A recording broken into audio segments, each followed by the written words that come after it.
Sumpah. Ya, Betul ke? abang pun tak pandai sih. Betul ke? Ya. Tak cakap apa? Mending cakap dah ni.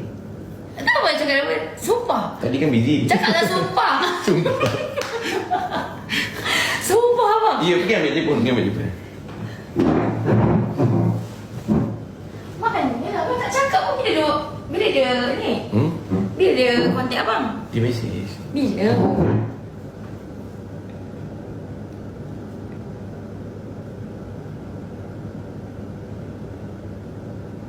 Mana? Dia nak sponsor abang ni ke sponsor? Nanti boleh ajak kat ni tambah rumah ni. Tapi just private bulan sebelah kalau nak. Ya Allah, hai.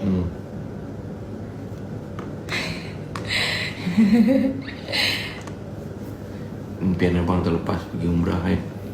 Kalau ada Tak, ni tu memang ni awak kita nak tak payah honeymoon pun tak apa. Tak apa, ni pun orang bagi alhamdulillah. Memang Nita nak pergi dengan suami. Sebenarnya pengantin baru. Memang nak pergi umrah je dengan abang. Memang nak pergi dengan suami. Dan puasa juga kan. Saya pun berdoa dulu kan. Masih ya dulu abang masuk umrah macam cakap kononnya kalau dapat bawa isteri sini ya. Apa dia teks abang ni? Betul tadi.